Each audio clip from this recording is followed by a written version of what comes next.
Sanamente es una coproducción de CNN Chile con Fundaciones Rasmus y Grupo K.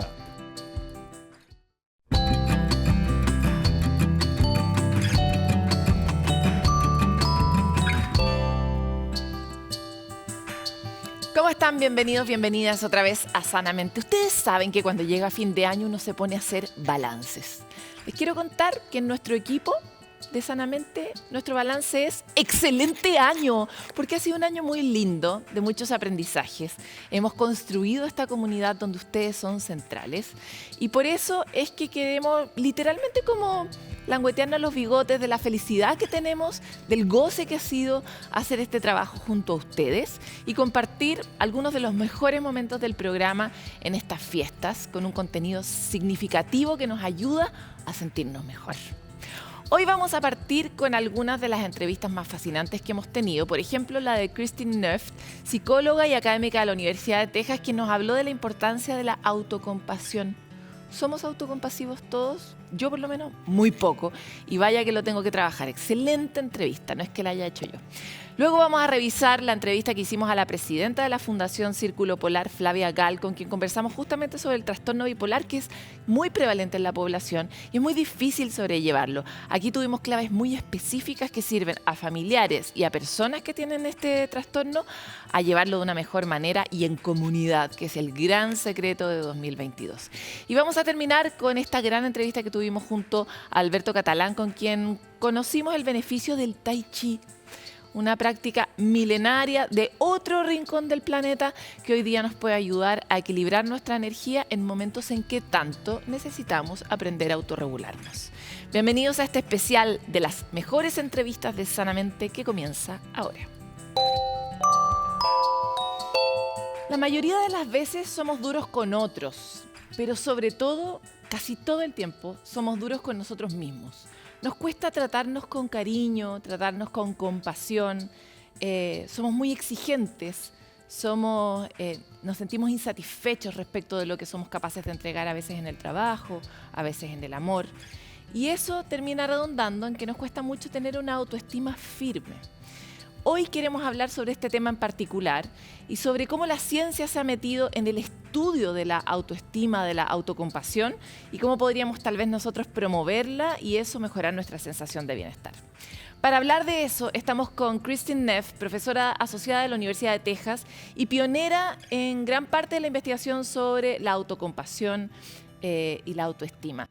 Muchas gracias, Kristin, por estar con nosotros en Sanamente. Muchas gracias por invitarme.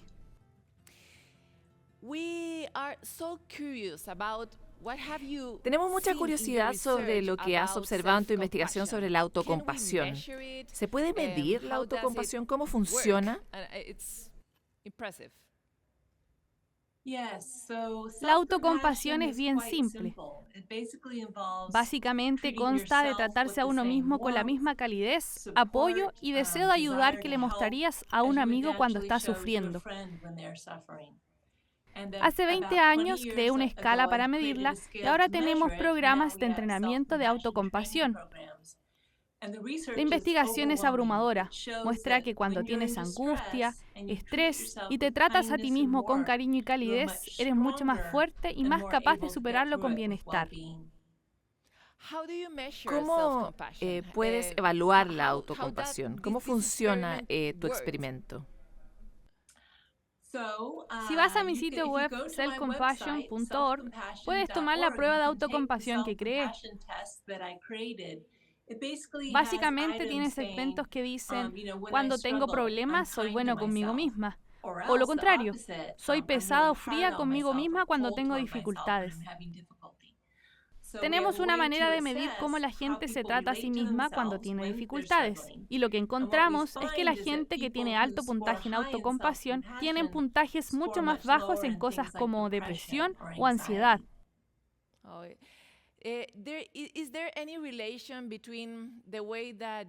¿Hay alguna relación entre la forma en que uno es criado y la autocompasión?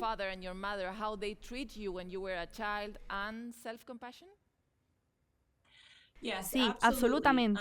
La gente cuyos padres fueron cálidos, daban apoyo y los trataban como válidos, cuyas necesidades eran tomadas en cuenta, tienen más posibilidades de ser cálido y darse apoyo a ellos mismos y pensar que tus necesidades valen la pena de ser tomadas en cuenta.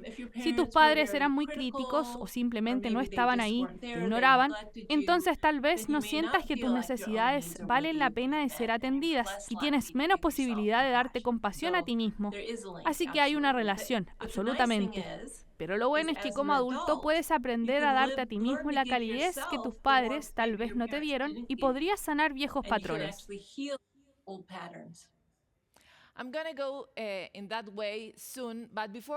Voy a ir hacia allá, pero antes tengo otra pregunta. Durante la vida, ¿uno se convierte en alguien que tiene más autocompasión? Por ejemplo, al envejecer, ¿eres mejor o más bueno contigo mismo?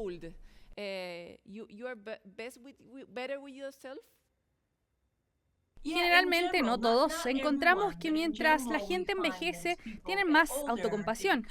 Creo que eso es porque tenemos más experiencias de vida y una de las características principales de la autocompasión es que es diferente de sentir lástima por ti mismo. Sentir lástima de ti mismo es decir, pobre yo.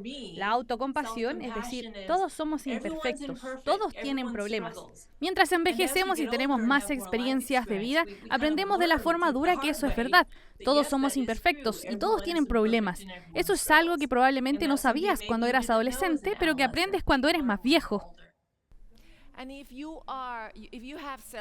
Si tienes autocompasión, ¿eres también más compasivo con otros? Eso es interesante. Los dos no van necesariamente de la mano, porque hay tanta gente que son muy compasivos con otros, pero son muy duros con ellos mismos. No tienen compasión con ellos mismos. Pero lo que sí sabemos es que si tienes autocompasión, eres más capaz de mantener la compasión por otros, sin cansarte. Cuidadores, doctores, terapeutas que muestran compasión por otros, pero son fríos con ellos mismos, se cansan. Pero si te escudas a ti mismo con compasión, eres capaz de continuar dándoles a otros a través del tiempo.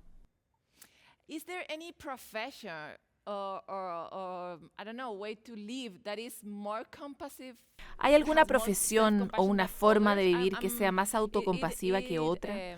Esto lo pregunto a propósito de tu mención a los doctores, porque ellos son generalmente muy demandantes, muy estrictos con ellos mismos, o por lo menos se perciben así.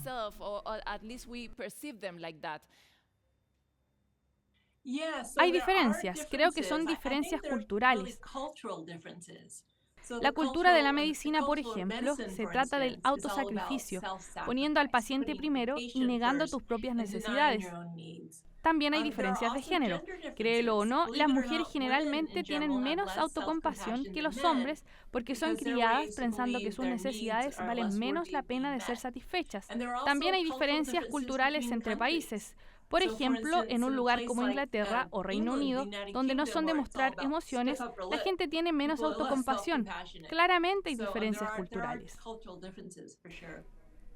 ¿Cuál es el mejor país para vivir la autocompasión? El más alto que hemos medido es Tailandia, créelo o no, porque Tailandia es un país muy budista.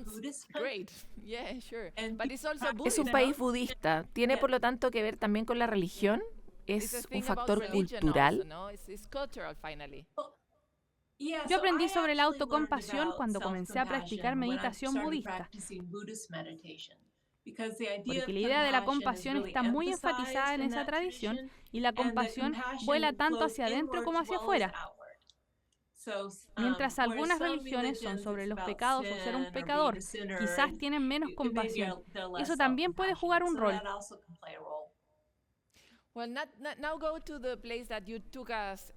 Ahora vamos a ese lugar donde nos llevabas antes. ¿Podemos aprender a tener más compasión con nosotros mismos? ¿Cómo se hace? Sí, de todas formas. Cerca de 10 años atrás, un colega y yo desarrollamos algo llamado el Programa de Autocompasión Consciente, que está diseñado para enseñar a la gente técnicas de autocompasión. Es muy efectivo. Hay muchas investigaciones que muestran que la gente que practica la autocompasión, sea a través de la meditación o algo tan simple como poner tu mano en tu corazón y decir, bueno, eso fue muy difícil, ¿de qué forma me puedo cuidar en ese momento? Puede lograr cambiar sus patrones. Tenemos gente que enseña este programa en español. Tenemos un sitio en español sobre la autocompasión. El entrenamiento está por todo el mundo y funciona. That's great. And what's the, I don't know, have you measured the impact ¿Has medido el impacto de la autocompasión en el cerebro? ¿Genera, por ejemplo, más serotonina o algo así? Sí, sabemos que cambia el cuerpo. En el cerebro hace cosas como, por ejemplo, reduce la reactividad de la amígdala, que es esa reacción de asustarse. También fisiológicamente reduce cosas como el cortisol, que se produce cuando estamos muy agitados. Incrementa la variabilidad de los latidos del corazón, que nos permite ser más flexible en cómo respondemos. Porque afecta al cuerpo, también sabemos que la gente que tiene más autocompasión no son solo mentalmente más sanas, también son más sanas físicamente y probablemente es también porque duermen mejor. Eso ayuda también. Ahora, ¿podrías compartir con nosotros algunas frases o maneras de pensar cuando estamos en un momento muy difícil y tendemos a ser severos con nosotros mismos? ¿Qué nos recomendarías?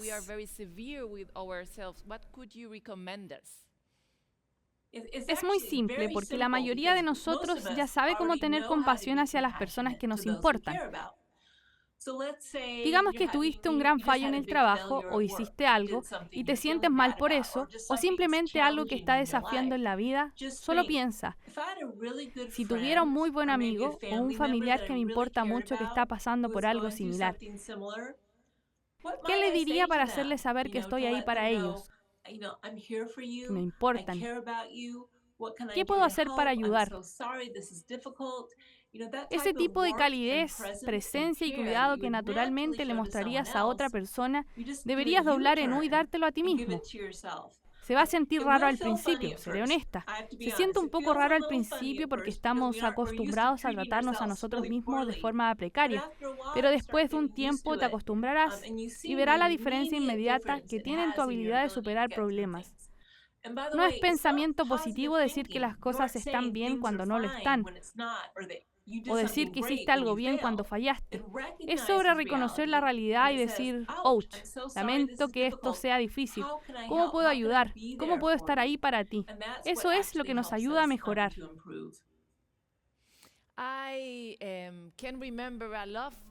Puedo recordar muchas situaciones en las que estaba en un problema y me traté a mí misma como, oh, qué tonta o qué estúpida. Usamos muchas palabras malas hacia nosotros mismos.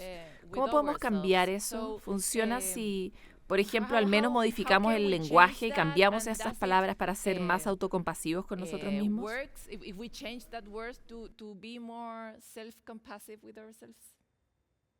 Sí, la primera cosa que tienes que hacer es no te atormentes por haberte atormentado. Porque la razón por la cual somos tan duros con nosotros mismos es que es parte de nosotros creer que es saludable. Que tal vez si somos duros con nosotros mismos, entonces no haremos errores en el futuro y estaremos a salvo. Es una conducta de seguridad natural, pero no es muy efectiva. Es igual de efectiva de cómo lo es con nuestros niños. Podrías decirle a tus hijos, eres terrible y me avergüenza. Y tal vez lo intenten más al principio, pero a largo plazo van a perder fe en sí mismos y les va a disminuir su probabilidad de ser exitoso. Practicar ser más amable contigo mismo. Recuerda que no estás negando la realidad, solo estás diciendo, ok, fallé. Bueno, todos fallan, así es como aprendemos. Esa forma más motivante en el largo plazo comienza a hacer una gran diferencia.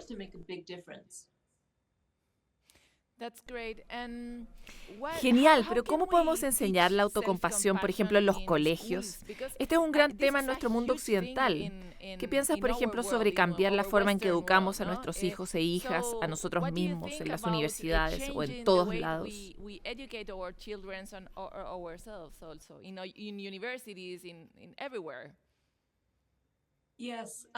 La mejor forma de enseñar autocompasión es moderarla. Si alguna vez cometes un error, por ejemplo, lo puedes ver como una oportunidad para modelar cómo se vería una respuesta con autocompasión para niños o estudiantes. También cambiar la idea de que el autosacrificio es lo que deberíamos estar haciendo. No queremos poner nuestras necesidades al frente de las otras, pero debemos incluirnos a nosotros mismos en el círculo de la compasión. Por ejemplo, cuando les enseñamos a los niños sobre la amistad, qué significa ser un buen amigo o un buen colega, debemos asegurarnos que eso también incluya ser un buen amigo con nosotros mismos. Otra cosa muy importante es alejarse de la autoestima, que es ¿eres una buena persona o una mala persona? Y moverse hacia la autocompasión, que significa todo el mundo vale la pena, independiente de si son exitosos o fallen. Ese cambio desde la autoestima hacia la autocompasión nos ayuda a aprender y crecer, porque si fallamos y en vez de decir, oh, soy estúpida, me voy a rendir, podemos decir, ok, fallé, eso es humano. ¿Cómo puedo mejorar y hacerlo mejor la próxima vez? Cuando comenzamos esta entrevista me contaste que casi todo el mundo sabe cómo tener compasión con otras personas, pero hay muchas que ahora mismo no tienen esa herramienta en su caja. Son muy individualistas, egoístas, porque esta sociedad está creando nuevos seres que solo se enfocan en sus propias vidas. Para ellos, ¿cuál es la clave para desbloquear la compasión?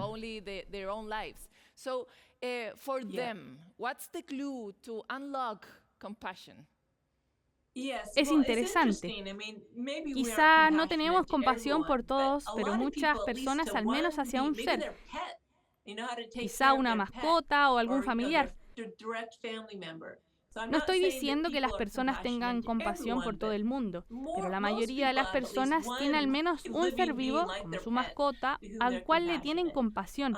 Y si no sabes cómo tener compasión o calidez, entonces quizás sería útil ir con un terapeuta que pueda modelar la autocompasión o modelar la compasión para otros, porque aprendemos compasión desde otras personas. Es más desafiante para algunas personas que para otras, dependiendo en su historia. La buena noticia es que hemos tenido a gente con historias de abuso muy severas que quizás no tienen compasión por su yo de adulto, pero sí con su yo de niño. Pueden estar emocionados por la experiencia de dolor de cuando niños, y ese es un lugar para comenzar. Solamente hay que tomar pasos pequeños, ir lentamente. Quizás sentir compasión por el hecho de que no tengas autocompasión. Parte ahí, moviéndote lentamente. Eventualmente esa habilidad comienza a armarse. Tengo una pregunta más y viene desde el punto de vista filosófico. ¿Cuál crees que es el rol de la compasión en la sociedad? Bueno, esto no te va a sorprender, pero yo creo que la compasión realmente debería estar en la columna vertebral de la sociedad. Incluso funciona con nuestras tendencias evolutivas. Darwin no hablaba de la supervivencia del más fuerte, él hablaba de la supervivencia del más cooperativo. Por nuestra sola naturaleza estamos diseñados con sistemas completos que están diseñados para sentir calidez, apoyo, cuidado y motivación hacia miembros de grupos o miembros de nuestra familia. Es una respuesta natural. Lamentablemente la sociedad trabaja en contra de esto y dice, ok, sé exitoso por ti mismo, que no te importe el resto y no te importes a ti mismo. Valdrás la pena después de que saques ese título universitario o después de que ganas cierta cantidad de dinero o después de que compres mi producto. Ahí valdrás la pena. Debemos rechazar ese mensaje. Nuestra validez es intrínseca como seres humanos. Todos valemos la pena, incluso si hemos hecho cosas malas. Aún merecemos respeto humano básico. Desde ese lugar de respeto, podemos intentar reparar nuestros errores, aprender y crecer y cuidarnos unos a otros, incluyendo a nosotros mismos. Muchas gracias, Christine, por esta entrevista. Fue una conversación muy interesante. Gracias. Muy feliz por haber estado aquí. Qué fácil o cuán mejor podría ser nuestra vida cotidiana si es que nos tratáramos de esta manera. Si no nos autodespidiéramos cuando cometemos un error en el trabajo, o cuando herimos a alguien, si encontráramos una forma más cariñosa de tratarnos y sobre todo de enseñarles a los más chicos, a los niños y a las niñas, que ellos sí pueden crecer en un lugar donde el amor por ellos mismos o el amor que otros tienen por ellos no está en cuestión, ¿verdad? Como hemos visto en otras entrevistas en el programa. Nosotros vamos a una pausa y volvemos con más.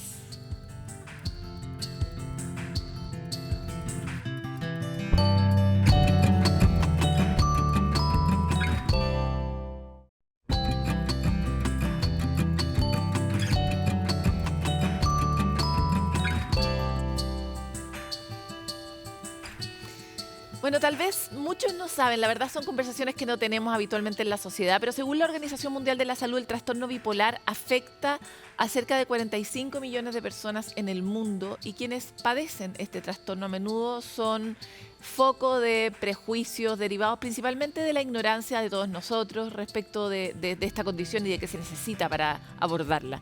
Queremos conversar y ayudarnos a nosotros los ignorantes a comprender más sobre este universo, sobre estas personas y de qué manera nosotros podemos ser parte de la solución y no del problema. Y para eso estamos con Flavia Gall, presidenta de la Fundación Círculo Polar y además es miembro del Consejo Asesor de Salud Mental del Ministerio de Salud actualmente. Muchas gracias, Flavia, por estar aquí. Gracias, Paloma, por este espacio en Sanamente para la Fundación Círculo Polar. Mira,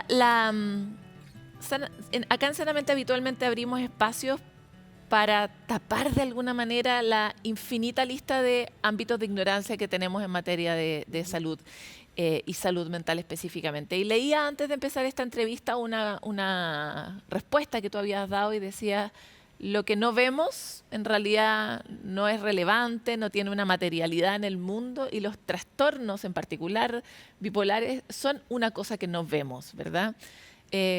¿Cuán importante, no solo porque tú estás en esta fundación, es que veamos esta neurodiversidad, en este caso, que tienen las personas de trastornos bipolares? Claro, nosotros solimos no valorizar lo que no se ve y estigmatizamos lo que no entendemos, lo que no comprendemos, ¿no?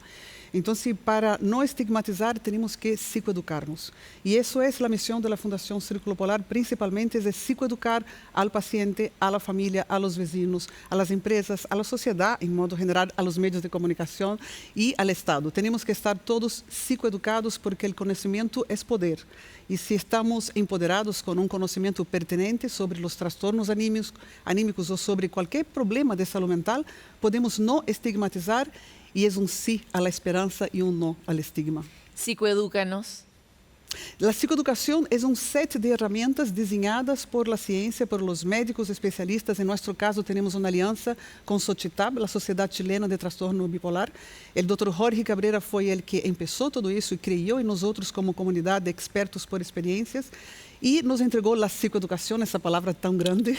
La psicoeducación es un set de herramientas diseñados por la ciencia, entregados de una forma muy fácil para el usuario final, los pacientes y las familias, para que podamos bien convivir con la bipolaridad, que tiene varias fases, incluyendo la ideación suicida. Entonces, si estamos psicoeducados, toda la sociedad, no estigmatizamos, damos un sí a la esperanza, recuperamos al paciente, a la familia y los reinsertamos afectivamente, socialmente y laboralmente. Te voy a llevar a ti, porque además tú tienes una historia personal al respecto. ¿Cómo es la vida de alguien que no entiende que tiene al lado un hijo, una pareja, que tal vez tampoco sabe que tiene bipolaridad? ¿Cómo es la vida de quien acompaña a esa persona? Claro, si nosotros no sabemos que tenemos un pariente con diagnóstico de trastorno anímico bipolar, nosotros no sabemos cómo comportarnos. En nuestro caso, específicamente en mi caso, en mi familia, cuando mi hijo debutó en el diagnóstico, nosotros estábamos muy perdidos. Él tuvo una manía, viajó a India y en esa manía casi perdió la vida. Y si no sabemos de que estamos frente a un trastorno anímico bipolar, no sabemos qué hacer. Yo costumbro decir que los pacientes con trastorno anímico bipolar son personas océanos. Nosotros somos personas lagunas, ¿no? Entonces, si hay un estrés, una tempestad en este océano, ese océano puede volverse incluso peligroso para ellos mismos. Y saber lidiar con esas personas océanos es también una maravilla, porque una vez que están estabilizados, que están comprendidos, que están validados y escuchados, nos llevan a ver horizontes maravillosos. Yo en la Fundación Círculo Polar y todos nosotros, las mamás, los pacientes, los familiares, estamos seguros de que el paciente con trastorno anímico bipolar, si bien no es un paciente que tiene respuestas, las respuestas que nosotros necesitamos, ellos sí saben hacer las preguntas que nosotros ya no nos atrevemos a hacer. Entonces, un paciente que no está estabilizado puede ser un problema para sí o para su familia o para la sociedad. Pero un paciente que está estabilizado, y esa es la función de la Fundación Círculo Polar, que está bien medicado, bien contenido, bien escuchado, apoiado, acompanhado, é um tremendo aporte, é motivo de esperança para todos nós outros, porque eles sim sabem fazer aquelas perguntas que nós outros deveríamos fazer-nos para ser de essa uma sociedade muito melhor, para que sanamente despliegue, ¿no?, del estudio y del programa y haga sanamente para toda la sociedad escucharlos. Déjame volver sobre el punto porque yo creo que yo no tengo alguien muy cercano, pero conozco a muchas personas que sí tienen a alguien muy cercano. Y te hacía esta pregunta porque la sensación de angustia, de no saber cómo abordar el problema, de no saber cómo contener, de no saber qué esperar. El trastorno bipolar tiene una característica, que es que a veces uno está en una situación de manía y otras veces está en una situación de valle, de una sensación de mucha depresión. Por lo tanto, para una madre o para una pareja, administrar esa curva emocional es muy exigente, ¿no? Y aparte uno no necesariamente tiene las herramientas. Por eso te planteaba, tú debes recibir muchas familias nuevas en esto. Sí. ¿Cómo se sienten esas familias y cuál es la primera señal que tú les das para decirle hay esperanza? Se sienten muy perdidos. Nosotros nos sentimos muy perdidos cuando debutamos en el diagnóstico. Ahora, nosotros tenemos que saber también como sociedad que el diagnóstico pesa en el hombro del paciente, pero el trastorno está en todos nosotros. Si asumimos los trastornos del ánimo como sociedad, pese que el diagnóstico va a pesar en un solo, nosotros podemos hacernos cargos y vivir eso junto y podemos interferir en lo que llamamos la epigenética. Epi de arriba, genética, arriba de la genética. La epigenética es todo aquello que está alrededor del paciente. Nosotros, tú y yo, Paloma, somos epigenética. Y la epigenética, una epigenética asertiva, psicoeducada, sale de este primer sentimiento de sufrimiento y de desesperanza y de mucho miedo también. Tenemos mucho miedo cuando estamos debutando y no tenemos la información. Por supuesto. Pero la psicoeducación nos promueve fortaleza y nos permite construir una epigenética robusta para contener ese paciente y para recuperarlo. Nosotros tenemos casos, ejemplos muy concretos de pacientes como, por ejemplo, Isis Herrera, que es una paciente ingeniera civil industrial de la Chile, que hizo una crisis, igual que mi hijo de manía, se fue a Francia. La policía llegó en su casa en un episodio maníaco, imagínate para la familia lo que significa eso, y ella fue hospitalizada ya sin saber que era portadora del trastorno anímico bipolar. Hoy, Isis, después de la Fundación Círculo Polar, es una de nuestras jefes de proyecto, está absolutamente recuperada con psicoeducación, estabilizada, y es un tremendo aporte, no solo para nosotros, para todos nosotros. ¿Cómo sé yo si tengo un trastorno bipolar o cómo identifico a alguien que está cerca mío? Una persona con trastorno bipolar, ella puede debutar con una depresión o con una manía, ¿no? El trastorno bipolar se caracteriza por 3 fases bien distintas. La depresión, que es una tristeza profunda que puede incluir ideación suicida y que la persona queda disfuncional. La estabilidad, que es donde todos deberíamos estar, porque ahí estamos protegidos de los efectos neurotóxicos. Y la manía, que es una aceleración del ser que se manifiesta en el cuerpo, en el pensamiento, en la acción. Es una alegría que no contagia, es una alegría que preocupa. Entonces, si vemos a una persona o con una depresión que no se le va, que se extiende en el tiempo, eso es la característica de la depresión bipolar, ella se extiende en el tiempo. O si vemos una persona muy agitada, con muchos gastos, con poca noción de la realidad, muy irritada también, ¿no? Bueno, cuando muy excitada en el fondo. Excitada, irritada, excitada, puede tener muchos gastos, puede tener incluso una hipersexualidad, que es algo tabú que nadie quiere hablar. Entonces, esos polos, nosotros nos damos cuenta que hay algo que está fuera de la, digamos, de la línea basal de la persona. Ahí podemos desconfiar de que hay un trastorno anímico bipolar. Ya, por otro lado, vamos a los pacientes, porque efectivamente en Chile, sobre todo, uno carga con cualquier diagnóstico, Así de es. cualquier tipo, más aún con uno de estas características, porque de alguna forma los trastornos te convierten o te ponen en un lugar poco confiable, ¿no? Hay algo que la sociedad sospecha de ti, que como si no estuviera lleno de personas trastornadas en todos los entornos, además. Bueno, en fin. ¿Cómo uno contiene a alguien que acaba de recibir un diagnóstico de bipolaridad? ¿Y qué le dices tú cuando lo recibes en la fundación? Que hay esperanza, que no está solo, ¿no? Las personas lo que más sufren es cuando están solas. El sufrimiento solo es muy triste.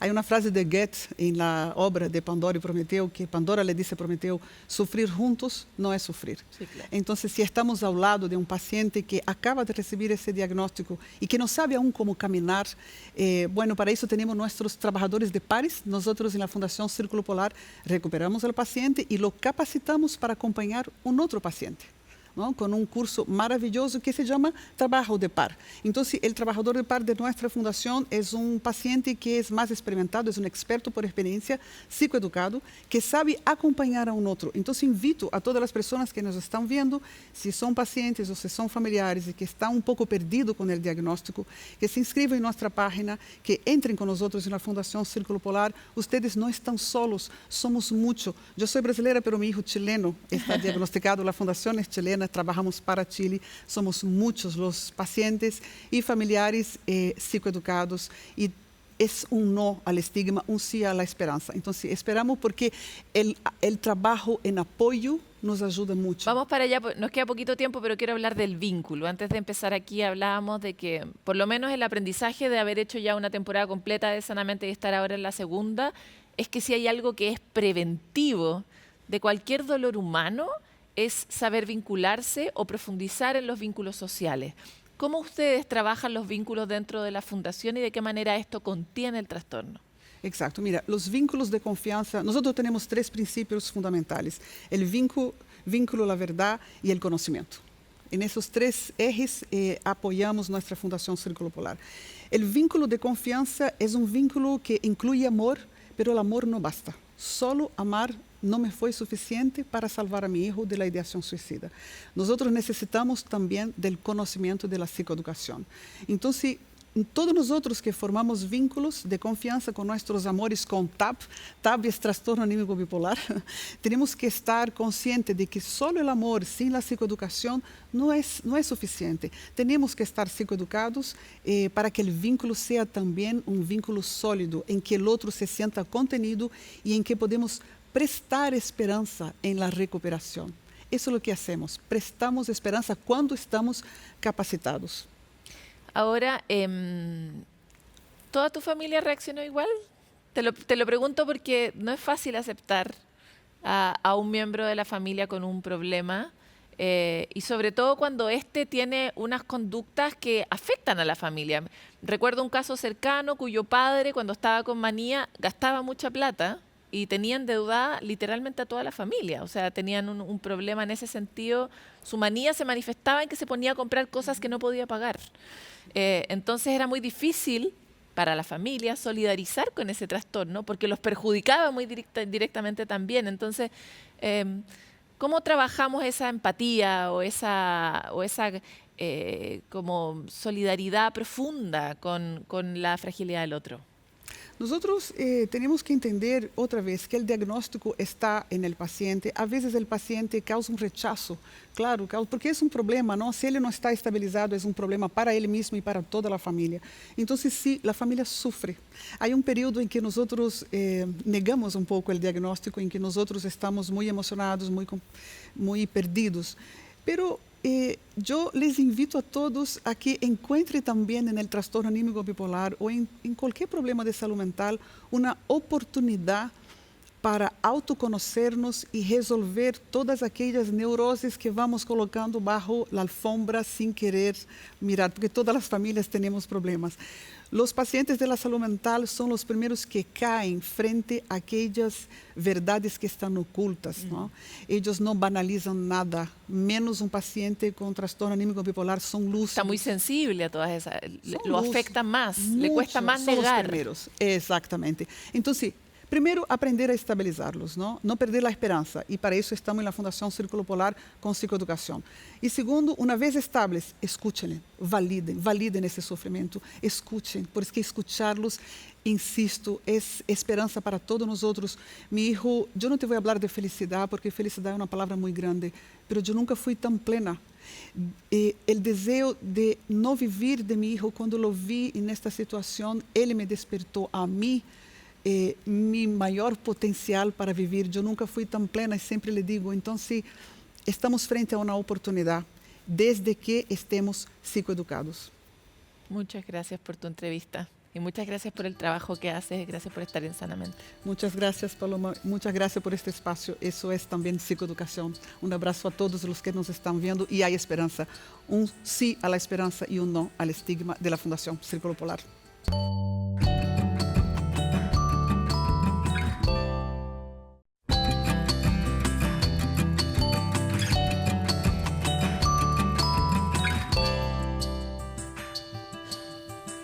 Como ustedes saben, en Sanamente tenemos la costumbre de tener distintas conversaciones con las más diversas posibilidades, disciplinas, terapias, tratamientos que puedan ayudarnos de alguna manera a sentirnos un poco mejor. Como somos tan diversos los humanos, necesitamos diversas alternativas para encontrar la que nos hace sentido. Y es por eso que hoy estamos con Alberto Catalán, profesor de Chen Tai Chi, director de Chen Bing Taiji Academy Chile, que ha estudiado justamente la cultura y las artes marciales chinas por más de 25 años y hoy nos cuenta su experiencia en esta materia, a ver si tal vez es la que nos corresponde. Muchas gracias por estar con nosotros, Alberto. Un placer. Alberto, quisiera partir por tratar de explicar muy sencillamente qué es el Tai Chi. Bien, el Tai Chi o Tai Chi Chuan es una disciplina de origen chino. Es un arte marcial, primero, que tiene un componente meditativo potente. Su base conceptual está inspirada en la filosofía taoísta, en los ciclos de yin-yang, y todos los movimientos buscan, de alguna manera, el encuentro con la energía suave y robusta, con el cambio y la transformación de yin a yang. Uno de los factores principales es la conexión entre mente y cuerpo durante la ejecución de los movimientos. Se caracteriza por movimientos circulares, movimientos espirales y un movimiento que nace siempre desde el centro de gravedad. Ahí hay una descripción. Perfecta, no pudo haber sido más precisa. Me encantaría entrar en esta distinción del yin y el yang. Estamos acostumbrados a ver este dibujito, ¿verdad?, del yin y el yang, pero sabemos poco qué es lo que representa y en qué sentido nos representa a las personas. Bien, yin-yang refleja la polaridad energética. Es una mirada cosmogónica, filosófica, muy china, una interpretación de cómo la energía va transformándose de un elemento a otro. Nosotros en este plano estamos... Que es algo que en términos físicos es muy real, o sea, la ciencia plantea lo mismo. Efectivamente, digamos. Es decir, nosotros, todo lo que pasa en este plano, según los chinos, pasa por esa transformación de yin y yang. El día en la noche, ¿no es cierto? Lo etéreo luego se transforma en lo denso, la vida en la muerte y así podemos dar un montón de ejemplos. Sin embargo, esta disciplina busca a través del cambio de peso, a través del movimiento, de la energía constante, estudiar este proceso de interacción y transformación infinito.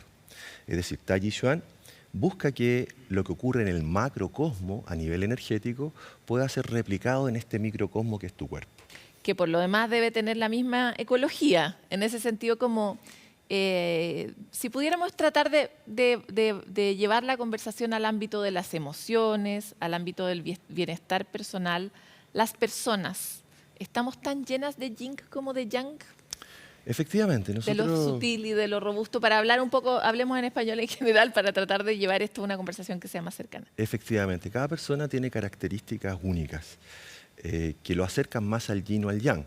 Sin embargo, la medicina tradicional china y la mirada china dice que la salud debe estar sostenida en un equilibrio entre estas dos polaridades. Una persona que enferma normalmente es porque dentro de su cuerpo la vibración es más yang o es más yin. Por lo tanto, el Tai Chi Chuan busca, desde la perspectiva terapéutica, poder equilibrar y balancear la energética humana, estudiando, comprendiendo el real balance que debe haber. En este caso, hay un ejemplo muy clásico entre el agua y el fuego al interior del cuerpo humano. Nosotros normalmente, y en la sociedad que vivimos, en el momento que estamos hoy día pasando, trabajamos mucho desde el cerebro, mucho desde el pensamiento lógico. Y eso en China se dice que genera fuego. Normalmente las personas van enfermando por un exceso de calor interno. Y en ese caso, el Tai Chi Chuan tiene mucho que decir. Porque una de las prácticas y las técnicas que utilizamos en las prácticas, en las clases de Tai Chi, es hacer que la mente se calme utilizando un método terapéutico que tiene que ver con la relajación. Primero, corporal. Es decir, a medida que tu cuerpo se relaja, ¿sí?, se calma, hay una energía que no es tuya, que es la fuerza de atracción terrestre, que actúa sobre tu cuerpo. Es como que la gravedad te ayudara a calmar la energía interna. Descienda a tu vientre. Gran parte del trabajo que nosotros hacemos en Tai Chi tiene que ver con restablecer ese equilibrio entre el fuego y el agua. Ya, y me encanta esta idea de pensar mucho es fuego. ¿La rabia también es fuego? Evidentemente. Ya, y en el otro espacio, pensando en algunos de los trastornos del ánimo que vemos acá habitualmente, como la depresión y otros, ¿esos son más agua? Evidente, las emociones tienen y se acercan, se clasifican en yin o en yang. Por ejemplo, la tristeza es una emoción que está más bien yin, te deja sin energía, en un estado muy depresivo, ¿no? Pero por el otro lado tenemos emociones como la rabia, que dejan tu cuerpo, tu metabolismo excitado en el otro aspecto, se acerca hacia el fuego. Entonces lo que hace Tai Chi básicamente a través de el alineamiento corporal, a través de la respiración consciente, a través de la postura, a través del balance de tu peso, es restablecer un equilibrio energético en todos los planos. Primero en lo corpóreo, para luego pasar a lo metabólico y a lo emocional. Todo lo que hacemos tiene un inicio en Tai Chi en la postura física. Cómo tú manejas tu peso. En relación a eso, tú puedes lograr un impacto también en el ámbito más sutil, en este caso. Imagínate que estamos nosotros en un ambiente donde tú eres un humano, yo no sé que tú eres un profe, ¿verdad? Un maestro. Yo soy otra humana. Y estamos aquí tratando de convencerme de que cuando yo trabajo en mi cuerpo, en realidad también ayudo a mi mente. ¿Con qué argumento tú le explicas a una persona no tan crédula, tal vez, de estas relaciones sistémicas que somos los humanos, claro, de que trabajar en el equilibrio del balance del peso, por ejemplo, puede ayudar a equilibrarte internamente? Claro, mira, ejemplos hay muchos. La relación en China de lo corpóreo, ¿no?, lo postural y lo mental o emocional es muy fina. Es decir, tú, por ejemplo, cuando estás triste, lo que ocurre con tu cuerpo es que tú agachas tu cabeza y tu mirada baja, ¿no? Pero cuando estás excitado o exaltado, inmediatamente tu pecho se abre, tus ojos se abren, la sangre sube arriba y tu expresión cambia. ¿Qué quiero decirte con eso? Que la postura corporal está estrechamente relacionada con lo que está vibrando en tu interior. También lo mismo pasa con la respiración. Una persona agitada emocionalmente empieza a respirar y sus palpitaciones empiezan a aumentar cada vez más. Por el contrario, una persona triste, una persona depresiva, su rango respiratorio también empieza a disminuir. Esa relación es muy estrecha, desde la mirada china. Claro, aquí tú lo conectas con el efecto, pero ¿qué pasaría si uno tomara eso como una práctica y pudiera modificar la biología en el fondo, no? Evidentemente, lo patológico te sirve también para poder encontrar una herramienta terapéutica, practicándolo al revés. En este caso, en Tai Chi nosotros decimos, para cualquier desequilibrio, ya sea yang o yin, siempre busca tu equilibrio y tu postura con tu peso al centro. Ahora, me queda muy poquito tiempo, pero si las personas estuvieran interesadas en esto, además de buscar información o ir a tu academia, ¿se puede practicar esto con uno mismo solamente? Evidentemente. Tai Chi es muy simple, una disciplina que requiere 3 elementos básicos. Más allá de saberte una rutina con exactitud, desde lo técnico, ¿no? Y uno debe buscar, primero, la relajación corporal, segundo, la calma mental, y tercero, la suavidad en el movimiento. Y esto es Kung Fu, es decir, es una habilidad que se logra con tiempo y trabajo. Es decir, a medida que tú vas practicando, vas a ir encontrando poco a poco la relajación, por otro lado, la suavidad y el flujo. Parte de las características principales de este arte. Te quiero agradecer mucho por esta conversación muy, muy interesante. Nada, un placer. Muchas gracias. Toda mi vida, desde que recuerdo mi historia, he querido aprender Tai Chi. Hay algo en esa armonía cuando uno ve la práctica que de alguna forma te contagia, aunque no seas tú quien lo practica. Esta es otra de la carta de sabores que tratamos de traerles también en Sanamente para ver si ustedes encuentran una forma de sentirse mejor.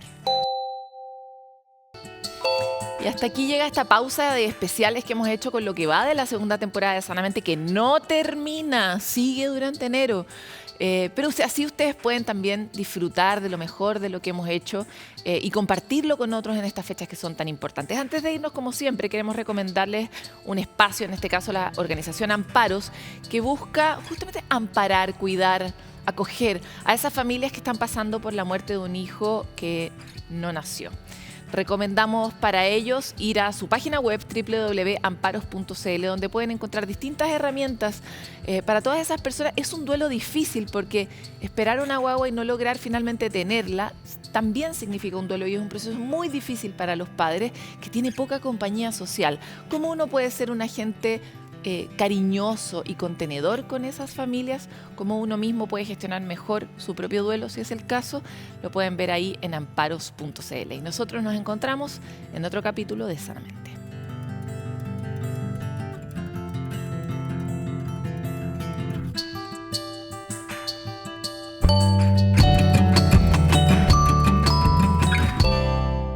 Sanamente es una coproducción de CNN Chile con Fundaciones Rasmus y Grupo K.